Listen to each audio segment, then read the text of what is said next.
Welcome back to making a UE5 tutorial every day for the rest of my life. It's day 21, and we're making this very cool crystal orb material today. It's going to be a little bit of a longer video, but hopefully we'll have this done in one video, and it'll look amazing, and it'll look really, really cool for any of those moments in the game where you need something like this, a glowy orb. So let's get down to it. Okay, so to begin with, we're going to come in, we're going to create a new material.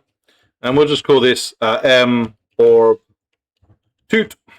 And we're going to open that bad boy up. Okay, so to begin with, what we're going to do is we're going to click on this, and we're just going to set this to masked, which will give us all the nodes we need. We're going to get the first two out of the way. That's nice and easy. We're going to set up a scalar parameter, and we're going to say this is metallic. We're going to leave that as 0. We're going to create another parameter and call this roughness. If you need to make one, just hold down S and click. Or you can search for it in the little menu thing. And we're going to plug both of those. Sorry, wrong one. Plug that into there. And it looks all shiny already, which is great. Which is exactly what we need. We need a couple more scalar parameters. This is going to be inner glow. This one is going to be inner base. And we can set these to, I think the glow looks best at about 0.3 and the inner base about minus 0.55. And we're going to use a Fresnel node to control these. So plug this one into the exponent in, and this one into the base reflect fraction in. And from there, we're going to 1 minus, which will give us what we need. We can do a multiply, and then we'll want a second multiply. And this is where our color comes in. So if we hold down 3, and if we right click on this, hold down 3 and click, sorry, convert this to a parameter, and we'll call this inner color. And that will get plugged into there. And you can set this to whatever you want it to be, basically. I went for the blue because that's more crystal ball feeling, but let's change it up a little bit, and we'll make it a nice kind of, I guess, a nice sort of purpley color. Should be good. And then we need another scalar parameter, and we'll call this brightness, and we'll set this to 2.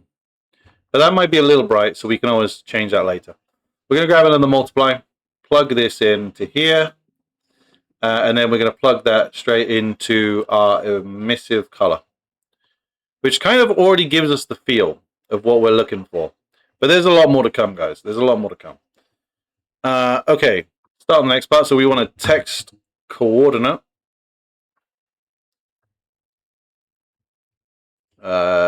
Texture coordinate. And then what we're going to do is we're basically going to start creating that moving effect from this. So we're going to get 3 more scalar parameters. First one is going to be UV size 1, and I set this one to 1. So all of my UV sizes pretty much stay at 1, except for one of them which I made slightly bigger just to give a bit more of a clouded effect. And then I try and manipulate the panners so that this should be panner X1, and this one's going to be panner Y1. We need another multiply, and this gets multiplied by the UV size. So we take the texture coordinates and we change the size of those UVs by multiplying them together. So if this is 2, they basically get compounded like that. Then we need an append. So we're basically looking for an append vector.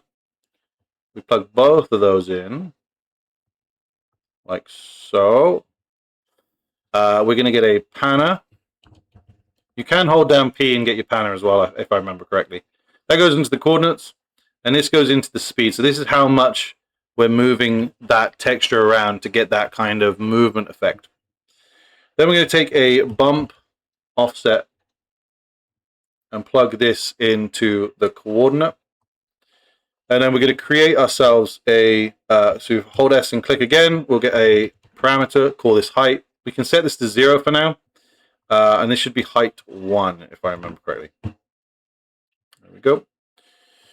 Okay, now there is a couple of things we're going to need. So if we go to the content drawer, and if we go to all, and we're going to type in motion 4-way chaos, that's the one. Grab that and bring that out here as well.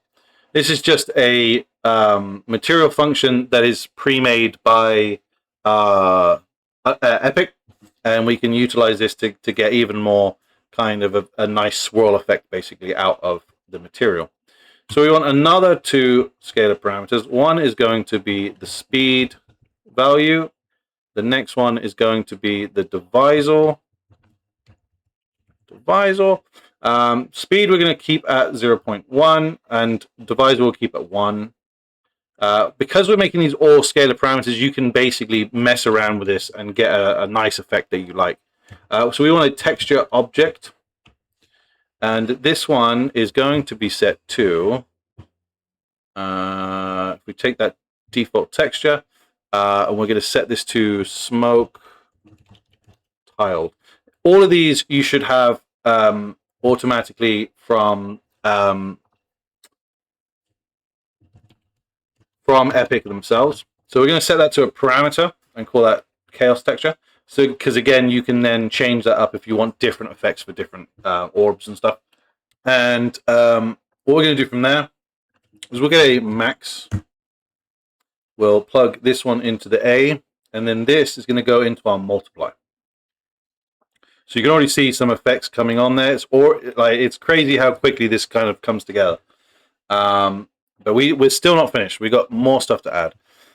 So what we're going to do now is we're going to repeat this section like so. And then we're going to also repeat just up to the panner for the next part. And then we're going to change these to a different number, so they are separate and we can affect these parts differently. That should be panner Y2. Did I rename the other one? I did. One. There we go. And then we'll change this height value to be height 2. And then this one, we'll just change this to 3 for all of these. And again, panner Y3. And then we want to just hold down T and click a couple of times to get some texture samples. Now the first one we're going to set to sky stars. That one there. And then this one we're going to set to I believe it's noise 01. There it is. And then all we need to do now is multiply this by this. Like so. I'll keep it nice and neat. We're going to get another multiply, plug that in, and we're going to create another scalar parameter, and we'll call this star bright. And I think 1's good. I think 1's quite, actually, I tell a lie, I think 1 is quite small. I think it's good to have 1 as a default. But I'd say if you really want the stars to show up on this, because you can see there's one in here, but there's not really much showing. If we set this to something ridiculous like 20, it might be easy to see in world, to be fair. But yeah, the higher the value, the more those stars show up. But I leave 1 as a default just until we get it into a material function, and then we can rack it up and see just how the effect that we want. So the next thing we want is a lerp. So we'll plug the A into there. We don't really need anything for the B, to be honest. So we can just plug this straight into this maxi value. And actually, I just realized we wouldn't have seen the effect because it wasn't plugged in. So let's set that to 20. Yeah, you can see them starting to swirl around, the little sparkles now, which is very, very cool. Still probably a bit dim. Let's try and set it to like 50. See, there we go. We can see a few more now showing up. So yeah, higher values look better for this. Oh, there you go. You can see loads now. and it just adds to that effect. I'll leave it at 50 because I actually quite like that. So now we need to do the last part, which is our lerp of our lerp. So what we want to do is grab this part up here again, bring it down. We can get rid of the 1 minus, and we can exchange that for a power, like so. Plug that into the multiply instead, and we need to just change the names of these to outline exp, and we'll change that to 1.35. We'll do this one to be outline base, and we'll just up that slightly to minus 0.6. Power can stay as 2, but I would like to put that in a scalar parameter so they can mess around with that. So we'll just do power. Set that to 2, plug that in. Brightness can be, we'll call this outline bright. And 2's fine for that, I think. And then we can plug this into the alpha of the LUT. Now, if we apply, we kind of have our final product. So what we'll do is we'll change this up now. Get rid of that, go to content, go to my assets, materials, and we'll chuck this one on here instead. And as you can see, there we go. Nice and dark. And you've got this wonderful swirl.